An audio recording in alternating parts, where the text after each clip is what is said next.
bienvenue dans cette nouvelle vidéo pour lire et prier l'Évangile. Et puisque nous sommes encore dans le temps de Noël, nous allons lire l'Évangile de l'enfance de Jésus pour une dernière fois. À partir de la semaine prochaine, nous aborderons la vie publique de notre Seigneur. Ce dernier épisode de la vie cachée de Jésus nous est raconté par Saint Luc. C'est la fin du chapitre 2. La vie cachée de notre Seigneur Jésus-Christ, c'est toute la vie de notre Seigneur jusqu'à l'âge de 30 ans à peu près, jusqu'au moment où il s'est montré au public. On a vu dans les vidéos précédentes que notre Seigneur Jésus-Christ est né vers l'an -7 ou -4. Il a grandi à Nazareth et nous verrons que l'année désignée comme celle où apparaît Jean-Baptiste, donc on est au début du chapitre 3 de Saint Luc, nous avons déjà cité ce passage dans une vidéo précédente, l'an 15 du règne de l'empereur Tibère, Ponce Pilate étant gouverneur de Judée, Hérode étant au pouvoir en Galilée, etc. Ça se situe très exactement au mois d'octobre de l'an 27. Et notre Seigneur Jésus-Christ est mort au début du mois d'avril de l'an 30. Donc voilà la période de la vie public de notre Seigneur Jésus-Christ, c'est entre l'an 27 et l'an 30. Notre Seigneur avait donc entre 30 et 35 ans. Et toute la période de la vie de Jésus avant son apparition publique, c'est ce qu'on appelle la vie cachée que Jésus a passée avec ses parents à Nazareth. Saint Luc nous en donne deux descriptions très rapides, parce qu'en fait on ne sait pas grand-chose de cette période. Le bon Dieu n'a pas voulu nous faire savoir tout ce qui s'est passé dans l'intimité de la Sainte Famille à Nazareth. La première citation de Saint Luc, « L'enfant, lui, grandissait et se fortifiait, rempli de sagesse, et la grâce de Dieu était sur lui. » Voilà ce que dit Saint Luc après la présentation de l'enfant Jésus au temple et la rencontre avec le vieillard Siméon et la prophétesse Anne. C'est intéressant d'abord dans le texte grec de voir les différents termes que Saint Luc utilise pour désigner l'enfant Jésus. Il va parler du nourrisson, puis de l'enfant, du petit enfant, de l'enfant, de l'adolescent, et puis enfin, lorsqu'il sera considéré comme adulte, il l'appellera Jésus, tout simplement. Nous, en français, on dit l'enfant Jésus, mais en fait, le texte grec a plusieurs termes, que je ne connais pas, comme je vous ai expliqué, je ne connais pas le grec, mais c'est intéressant quand même de savoir que Saint Luc a un regard de médecin, quelque part, sur la vie de notre Seigneur Jésus-Christ, et il constate que l'enfant grandit, se développe, il se fortifie, il est rempli de sagesse, c'est un enfant sage, et la grâce de Dieu est sur lui. Donc tout va bien. C'est un enfant tout à fait normal, harmonieux, qui se fortifie, il est en bonne santé, c'est une bonne nouvelle, tout se passe bien. Voilà la description que Saint Luc nous donne de Jésus, enfant, petit enfant, et puis bientôt adolescent. Et là, au moment où s'ouvre cette page de l'Évangile, l'enfant Jésus a 12 ans. Et voilà ce que dit Saint Luc. Chaque année, les parents de Jésus se rendaient à Jérusalem pour la fête de la Pâque. Quand il eut 12 ans, ils montèrent en pèlerinage suivant la coutume. Cette petite phrase nous révèle d'abord la piété de Saint Joseph et de la très sainte Vierge Marie. Il est dans leur habitude tous les ans de se rendre à Jérusalem pour la fête de la Pâque.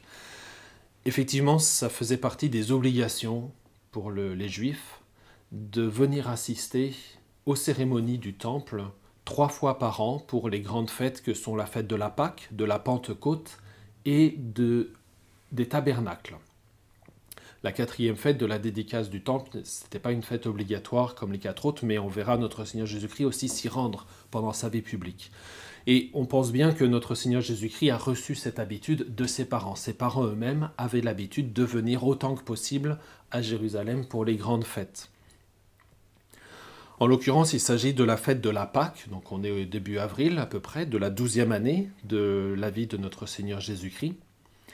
Et cette année marque le moment de la majorité religieuse de notre Seigneur Jésus-Christ. Jusqu'à aujourd'hui, les Juifs célèbrent cette fête, la Bar Mitzvah, à l'âge de 13 ans pour les garçons, 12 ans, la Bat Mitzvah pour les filles.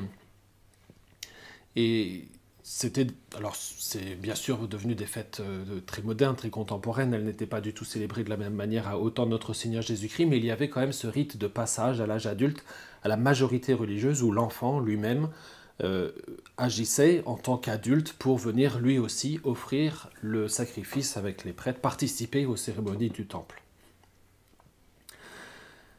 Donc voilà que la Sainte Vierge, Saint Joseph et l'enfant Jésus font le voyage depuis Nazareth jusqu'à Jérusalem. Nous avons déjà décrit ce voyage qui prenait plusieurs jours, 3-4 jours en caravane pour venir jusqu'à Jérusalem. Et là, ils arrivent le 15 de Nissan, ou plutôt la veille au soir, puisque c'est là que commencent les cérémonies, le 14 de Nissan, pendant le coucher du soleil, donc entre 3 et 6 heures de l'après-midi. On va au temple avec un agneau, l'agneau pascal, immaculé, que le prêtre reçoit, immole sur l'autel de la cour, sur le parvis du temple. Et l'agneau ainsi vidé de son sang est rendu à la famille, et la famille rentre à la maison avec cet agneau, il le cuisine avec les herbes amères, avec les pains sans levain, avec tous les ingrédients indiqués par Dieu à Moïse à l'époque de la première Pâque en Égypte, avant le passage de la mer Rouge. Et ainsi, donc, les familles célèbrent cette grande fête de la Pâque avec l'agneau immolé. C'est un repas rituel. Le père de famille lui-même avait l'habitude de prononcer plusieurs paroles de bénédiction et de prière au long du repas. Il y en avait 3 qui étaient rituels, 3 parties du repas. Le jour du jeudi saint, notre Seigneur Jésus-Christ ajoutera une 4e période de prière pour consacrer le pain et le vin en son corps et en son sang. En tout cas, l'enfant Jésus a 12 ans et c'est la première fois qu'il vient participer à la fête de Pâques en tant qu'adulte. Il a donc lui aussi reçu sa bar mitzvah. La bar mitzvah, donc c'est le jour où l'enfant devient bar mitzvah, c'est-à-dire fils du précepte, fils du commandement, c'est-à-dire que lui-même, en son nom propre, il va désormais mettre en application la loi du Seigneur pour être un juste, quelqu'un qui respecte la loi de Dieu. C'est dans le début de l'Évangile, tel que nous l'avons lu, à chaque fois que saint Luc loue quelqu'un, que ce soit saint Joseph, le vieillard Siméon, la prophétesse Anne, il les loue parce que ce sont des gens qui sont justes devant Dieu. Ils pratiquent tous les préceptes de la loi. Voilà donc comment Joseph, Marie et Jésus se rendent à Jérusalem pour la fête de la Pâque. À la fin de la fête, comme ils s'en retournaient, le jeune Jésus resta à Jérusalem à l'insu de ses parents. Pensant qu'il était dans le convoi des pèlerins, ils firent une journée de chemin avant de le chercher parmi leurs parents et connaissances. Ne le trouvant pas, ils retournèrent à Jérusalem en continuant à le chercher. Donc la Sainte Vierge et Saint Joseph ont participé aux cérémonies du temple, au repas de l'agneau pascal le jour du 15 de Nissan. Le lendemain, le 16, il y avait habituellement l'offrande des premiers prémices des moissons, on est quand même au début du printemps. Et puis, bien que la fête continuait encore pendant une semaine tout entière, les gens étaient libres de repartir. L'obligation pour les Juifs de venir assister à la fête de la Pâque, c'était pour tous ceux qui habitaient à moins d'une journée de marche de Jérusalem. Donc forcément, les Galiléens étaient naturellement exemptés de cette obligation. Mais la Sainte Vierge et Saint Joseph s'en faisaient quand même une obligation de venir au moins une fois par an à la fête de la Pâque pour cette cérémonie et, comme on peut le deviner, certainement aussi aux autres cérémonies du temple. On a vraiment affaire à une famille très religieuse, très pieuse, qui essaye de pratiquer autant que possible tous les rites qui sont proposés au temple de Jérusalem.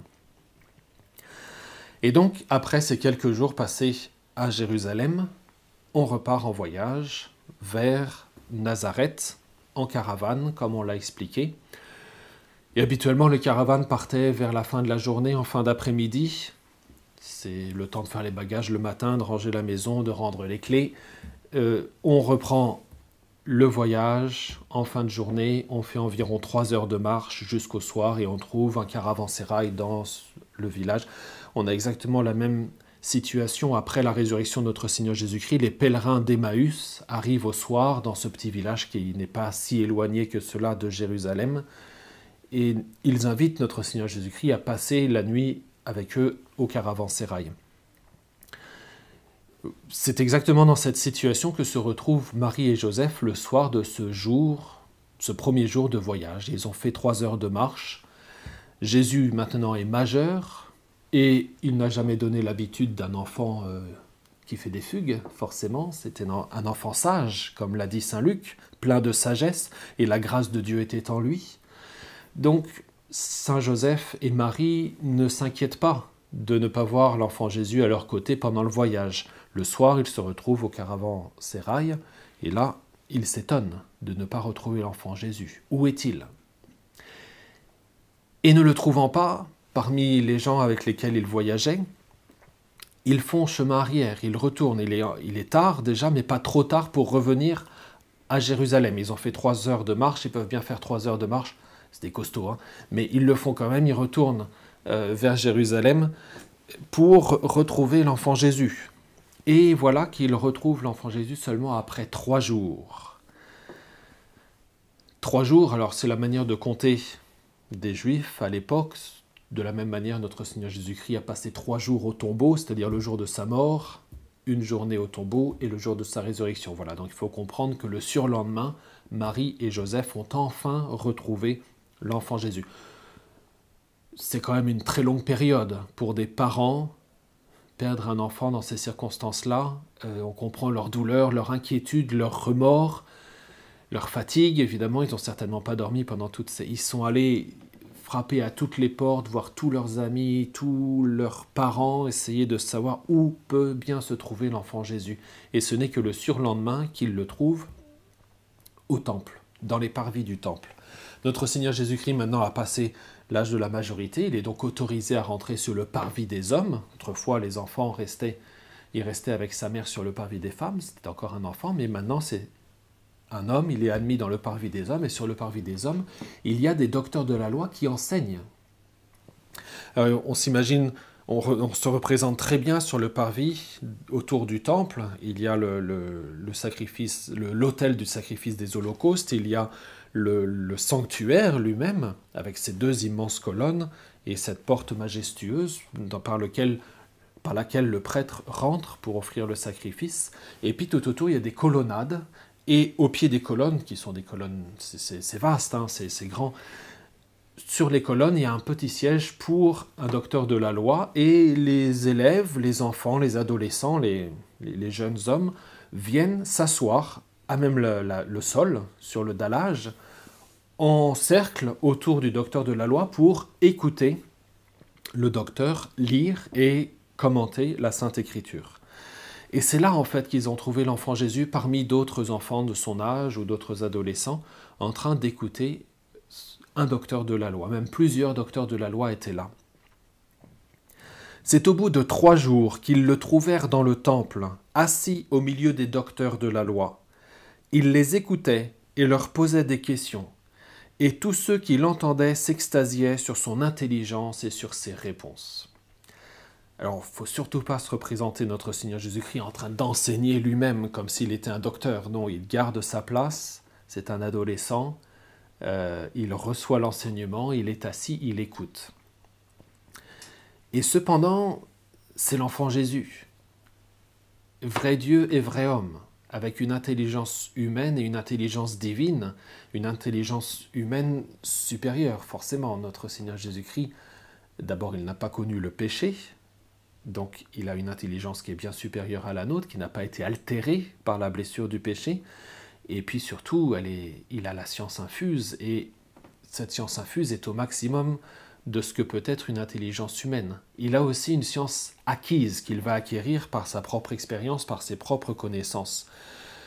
Cette science acquise, il la reçoit d'abord par la contemplation de Dieu qu'il a dans son âme. Il est intimement lié à son Père, évidemment. Il reste, et pour toujours, la 2e personne de la Sainte Trinité. Il garde dans son âme la vision béatifique. Il voit son Père de manière permanente dans l'intimité de son cœur, de son âme. Et donc, toute cette vision béatifique et cette science infuse rejaillit bien sûr aussi sur sa science humaine acquise, ce qui fait que notre Seigneur Jésus-Christ a un degré d'intelligence et de spiritualité qui est supérieur à celle des garçons de son âge. On avait déjà remarqué cela chez la Sainte Vierge Marie. On se souvient que Jésus a reçu toute son humanité de la Sainte Vierge Marie, puisqu'il n'a pas de père humain. Et donc, le bon Dieu, en prévoyance de cela, a vraiment donné tous les dons de grâce, de beauté, d'intelligence et de spiritualité à la Sainte Vierge, puisque c'était elle qui devait devenir la mère de son Fils. Donc Jésus lui-même aussi a une intelligence et une spiritualité supérieure. Et les docteurs de la loi, cela ne leur a pas échappé. Ils ne savent pas bien sûr qui est cet enfant, ils ne savent pas qu'il est le Fils de Dieu, il ne l'a pas encore révélé, même à ce stade de sa vie, il ne va pas le révéler encore, il n'a pas encore commencé sa vie publique et c'est seulement au cours de sa vie publique qu'il révélera sa divinité. Pour l'instant, il la garde cachée. Mais pourtant, son intelligence, la sagesse de ses propos, l'à-propos de ses questions et de ses réponses montrent que notre Seigneur Jésus-Christ a une intelligence supérieure. Et donc tout le monde écoutait notre Seigneur, était surpris par la sagesse, la qualité de ses interventions et l'intelligence de ses questions. Alors, Marie vient parler à l'enfant Jésus. C'est elle qui parle à Jésus plutôt que Joseph, pour lui dire sa douleur, pour lui dire son étonnement. En le voyant, ses parents furent frappés d'étonnement, et sa mère lui dit : « Mon enfant, pourquoi nous as-tu fait cela ? Vois comme ton père et moi nous avons souffert en te cherchant. » Il leur dit : « Comment se fait-il que vous m'ayez cherché ? Ne saviez-vous pas qu'il me faut être chez mon père ? » Mais ils ne comprirent pas ce qu'il leur disait. La Sainte Vierge fait part de sa surprise, de son étonnement, de sa tristesse. Elle voudrait que notre Seigneur Jésus-Christ comprenne. C'est d'ailleurs la deuxième douleur, parmi les 7 douleurs de la Sainte Vierge, cette douleur d'avoir perdu Jésus au temple de Jérusalem avant de le retrouver. Et donc elle veut faire part à l'enfant. C'est la 3e douleur, en fait. La 2e, c'était la fuite en Égypte. Elle veut faire part de cette douleur à l'enfant Jésus. Comment nous as-tu fait cela ? Voilà dans quelle douleur ton Père et moi nous t'avons recherché. Et la réponse de notre Seigneur Jésus-Christ est, comment dire, d'une innocente évidence. Mais comment se fait-il que vous m'ayez recherché ? Vous auriez dû savoir que je suis aux affaires de mon Père. Je suis ici dans le temple. Où ailleurs auriez-vous voulu me trouver ? Et ils ne comprirent pas tout de suite ce que signifiait cette parole. On a bien expliqué que notre Seigneur Jésus-Christ n'a pas encore révélé sa divinité. Donc oui, Marie et Joseph conservent dans leur cœur tous les mystères qui entourent l'enfance de notre Seigneur Jésus-Christ, que ce soit l'annonciation par l'ange, la révélation de l'ange pour le mariage de Saint Joseph, pour la fuite en Égypte, que ce soit la révélation aux bergers, aux mages, que ce soit la révélation au vieillard Siméon, à la prophétesse Anne. Marie garde tout cela dans son cœur et le médite. Et elle se demande, mais quel sera cet enfant ? Quels sont tous ces événements ? Pourquoi le bon Dieu a permis toutes ces belles choses ? Mais elle n'a pas encore de révélation suffisamment claire sur le mystère de la Sainte Trinité pour comprendre que son Fils est d'abord le Fils éternel de Dieu au sein de la Trinité. Elle n'a pas encore l'intelligence du mystère de l'incarnation pour comprendre que son Fils Jésus possède la nature divine, vrai Dieu et vrai homme. Elle n'a pas encore connaissance du mystère de la rédemption pour savoir que son Fils Jésus est celui qui sauvera le monde de ses péchés par un sacrifice sanglant sur la croix. Elle essaye de rapprocher les événements qu'elle a connus pendant l'enfance de Jésus avec les saintes écritures qu'elle a apprises elle-même de sa mère, ou bien au temple, ou dans les nombreuses cérémonies à la synagogue. Marie était une femme très pieuse, d'une intelligence supérieure, comme on l'a dit, d'une spiritualité aussi supérieure, et elle se nourrissait des prophéties de l'Ancien Testament. Et donc elle essaye de comprendre. Et elle comprend certainement beaucoup de choses dans son âme, mais elle n'a pas encore reçu toute la révélation que notre Seigneur Jésus-Christ apportera pendant sa vie publique. Donc forcément, elle reçoit toutes ces paroles et tous ces événements dans son cœur, elle les médite, elle s'en souvient, elle en entretient la mémoire, mais elle ne peut pas comprendre complètement ce que notre Seigneur Jésus-Christ disait. Et là, déjà, c'est cette révélation du Christ est déjà une une première révélation du mystère de la Sainte Trinité. Ne savez-vous pas que je dois être chez mon Père, ou bien aux affaires de mon Père? Il révèle d'abord que son Père, comme la Sainte Vierge le sait très bien, c'est le bon Dieu lui-même. Il n'a pas de Père humain. Son Père, c'est Dieu. Et il doit être aux affaires de mon Père, il doit servir son Père, il doit être dans la maison de son Père, c'est-à-dire au temple. Là est sa première place. Et pourtant, notre Seigneur Jésus-Christ s'exécute immédiatement. Il suit Saint Joseph et la très sainte Vierge Marie et rentre avec eux. Il descendit avec eux pour se rendre à Nazareth, et il leur était soumis. Sa mère gardait dans son cœur tous ces événements. Quant à Jésus, il grandissait en sagesse, en taille et en grâce, devant Dieu et devant les hommes. C'est beau de voir cette obéissance de notre Seigneur Jésus-Christ, lui qui est le roi des rois, le Fils de Dieu Tout-Puissant, avec la même nature que son Père, la même éternité, la toute-puissance, l'omniscience et toutes les perfections à un degré infini. Et pourtant, le bon Dieu admet, notre Seigneur Jésus-Christ admet la place qu'il a voulu prendre en ce monde. Il s'est fait obéissant, nous dira saint Paul. Il s'est fait obéissant jusqu'à la mort, et la mort de la croix. Eh bien, cette obéissance, notre Seigneur Jésus-Christ l'a commencé dans son enfance.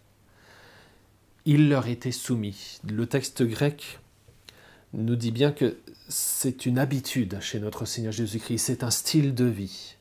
C'est un mode de vie. Son mode de vie pendant toute sa vie cachée, c'est d'être caché, c'est d'être humble, c'est d'être obéissant, c'est de respecter cet ordre dans lequel il s'est inséré lui-même, d'avoir Saint Joseph comme chef de famille et la Sainte Vierge Marie comme mère. Et donc il respecte cet ordre qu'il a lui-même établi et il était soumis d'une obéissance amoureuse et respectueuse envers Joseph et Marie. Il continue de grandir. Saint Joseph termine cette page d'évangile en expliquant la croissance de notre Seigneur Jésus-Christ pendant son adolescence. Quant à Jésus, il ne parle plus de l'enfant Jésus ou du petit enfant Jésus, il parle de Jésus. Maintenant c'est un adulte, il l'appelle par son nom directement. Quant à Jésus, il grandissait en sagesse, en taille et en grâce. Intéressant de voir comment saint Luc décrit la croissance de notre Seigneur Jésus-Christ dans son corps, dans son âme et dans son esprit. C'est bien notre nature humaine. Notre Seigneur Jésus-Christ, Fils de Dieu, a assumé une véritable nature humaine. Il a donc un corps et une âme spirituelle. Et son corps, son âme, son esprit se développent de manière harmonieuse. En taille, pour le corps, il devient robuste et on sait que notre Seigneur Jésus-Christ, par le Saint-Suaire, on le voit, était d'un homme d'une taille respectable, il faisait environ 1m80, il était costaud, on le voit sur les traces du Saint-Suaire, et par la description des récits de la Passion, le portement de croix, après avoir subi la flagellation, c'est que notre Seigneur Jésus-Christ avait une robustesse physique impressionnante. Il impressionnait d'ailleurs. On se souvient par exemple le jour où il appela Saint Matthieu, le publicain qui était en train de compter les paiements des péages. Toi, suis-moi. Saint Matthieu laisse tout et suit notre Seigneur Jésus-Christ immédiatement. Quelle était l'impression que Saint Matthieu avait pu avoir, rien que par la prestance, la présentation physique de notre Seigneur Jésus-Christ, pour être attiré vers lui et lui obéir comme ça, de manière aveugle quasiment. On se souvient aussi qu'au moment de l'arrestation de notre Seigneur Jésus-Christ, dans l'évangile de Saint Jean, les soldats s'avancent. Notre Seigneur Jésus-Christ leur demande « Qui cherchez-vous » ? Nous cherchons Jésus de Nazareth. Et au même moment, ils sont tous tombés à terre de stupéfaction devant l'autorité naturelle que notre Seigneur Jésus-Christ possédait de manière physique. Oui, notre Seigneur Jésus-Christ était un homme robuste. Il grandissait en taille, il grandissait en sagesse. C'est les facultés intellectuelles de notre Seigneur Jésus-Christ, la raison humaine de notre Seigneur Jésus-Christ qui se développe de manière harmonieuse, comme tous les adolescents. Tout se passe bien, il reçoit une éducation, il reçoit un enseignement, même si bien sûr en tant que fils de Dieu il n'avait rien besoin d'apprendre de quiconque, il apprenait surtout de son Père dans la vision béatifique qui était la sienne. Il voyait Dieu et il apprenait de son Père, même dans son intelligence humaine acquise, tout ce qu'il avait besoin d'acquérir comme connaissance. Mais il a aussi été formé par l'environnement dans lequel il a vécu, que ce soit la Galilée, le village de Nazareth, les blessures qu'il a pu avoir aussi, la fuite en Égypte, le retour vers Nazareth. Tout ça, ce sont autant de souffrances déjà de Jésus enfant qui forgeront son caractère et qui feront de lui cet homme généreux qu'il était. On verra notre Seigneur Jésus-Christ dans sa vie publique utiliser tellement de paraboles avec tellement de bon sens qu'il montre qu'il avait vraiment la connaissance des gens de son pays, des réalités matérielles pratiques. Il connaît les plantes, la vie végétale. Il prendra par exemple des paraboles pour exprimer que le royaume de Dieu est comparable à un grain de sénévé ou bien au levain dans la pâte. Il comparera aussi le royaume de Dieu à des réalités végétale. Il empruntera aussi des paraboles au règne animal.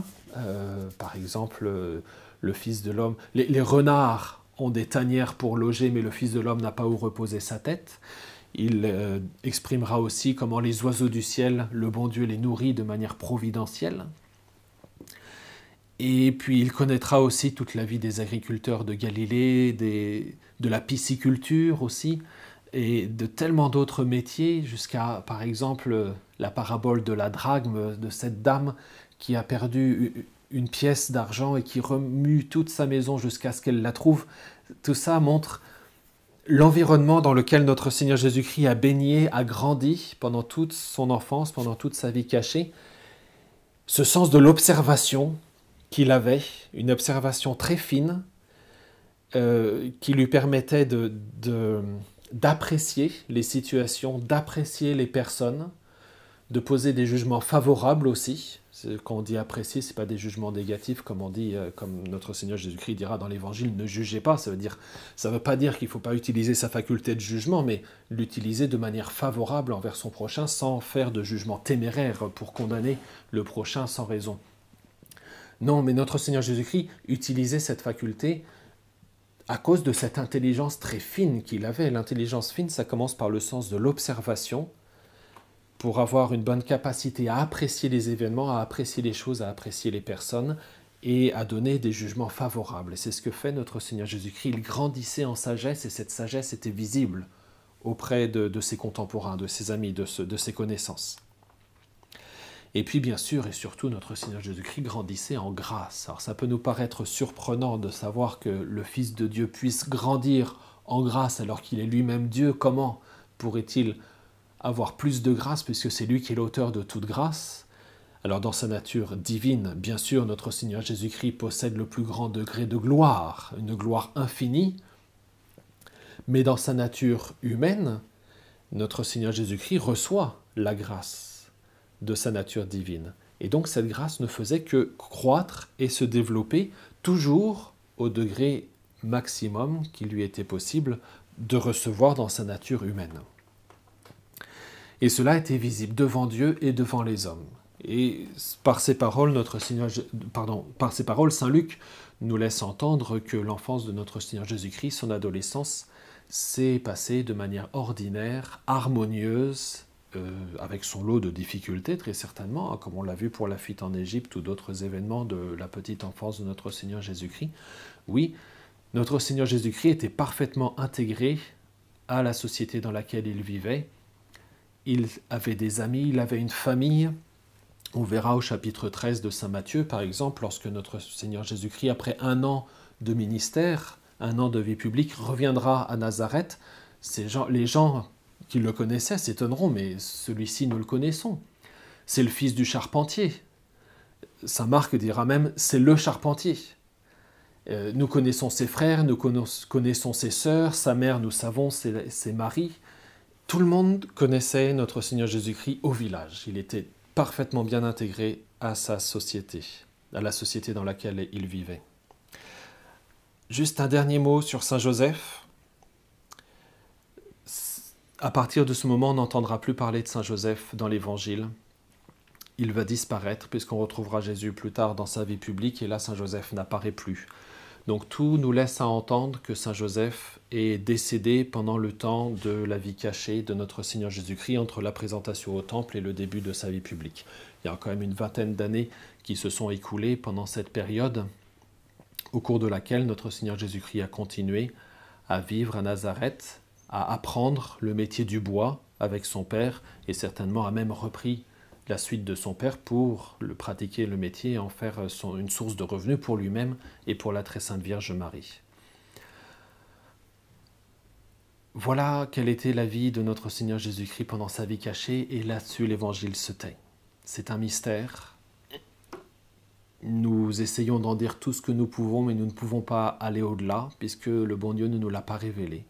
La révélation va reprendre au moment de l'entrée de Saint Jean-Baptiste et de l'entrée de Jésus dans sa vie publique que nous aborderons à partir de la prochaine vidéo avec le baptême de notre Seigneur Jésus-Christ et sa tentation au désert. Alors je vous dis à très bientôt et profitez bien de ces belles lectures de l'Évangile.